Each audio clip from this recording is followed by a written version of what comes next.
Couple southern travels regional head ఆఫీస్ను మంత్రులు పొన్నం ప్రభాకర్, ఉత్తమ్ కుమార్ ప్రారంభించారు. టూరిజం ట్రావెల్స్లో సదరన్ ట్రావెల్స్ 50 సంవత్సరాలుగా తనకంటూ మంచి గుర్తింపు సాధించిందని వారు వెల్లడించారు. హైదరాబాద్ కేంద్రంగా సదరన్ ట్రావెల్స్ విస్తరిస్తున్నందుకు వారికి అభినందనలు తెలిపారు. హైదరాబాద్లో సదరన్ హాస్పిటాలిటీ హోటల్ ప్రారంభిస్తున్నందుకు స్వాగతం అన్నారు. రవాణాతో పాటు టూరిజం ప్రయాణికులకు మరింత విశ్వాసం కల్పించేలా కష్టపడాలని సూచించారు.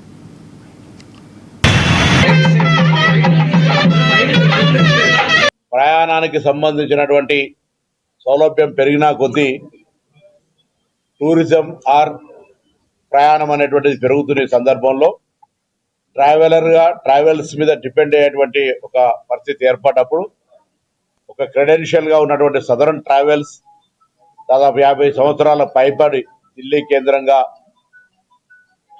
తెలంగాణ, ఆంధ్ర ప్రాంత ప్రజలు వినప్పుడు కూడా అక్కడ మా హోటల్లో ఉన్నామనేటువంటి ఫీలింగ్ ఇచ్చే సదరన్ ట్రావెల్స్ వారికి అభినందనలు. వారు హైదరాబాద్ లో కూడా ఇటువంటి ఒక హాస్పిటాలిటీకి సంబంధించిన ఒక హోటల్ ఏర్పాటు చేసే సందర్భంగా వారికి తప్పకుండా స్వాగతం. ఇంకా ప్రజా సంబంధించినటువంటి ట్రాన్స్పోర్ట్, టూరిజము, డెస్టినేషన్. నేను చాలా కాలం ఢిల్లీలో ఉన్నానండి. I was working in the office of the president of India.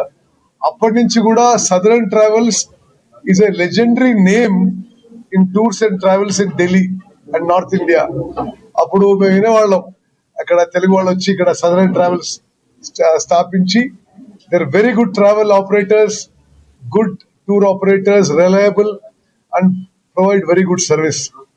సరే, వారు ఇప్పుడు చెప్పారు ఢిల్లీలో, జైపూర్లో, అమరావతిలో ఉన్న plans. I wish you well, Krishnamurthy garu. Southern Travels should go from strength to strength and provide better and better service. And మీ network, మీ ఆర్గనైజేషన్, మీ అన్ని విధాలుగా మీ సంస్థ బాగుపడాలని కోరుకుంటున్నాను. 2-3 విషయాలు నేను మనం చేస్తున్న తెలంగాణలో కూడా please put your best efforts for tourism promotion. Myself and Prabhakar as members of the government, we will back you. Amaravati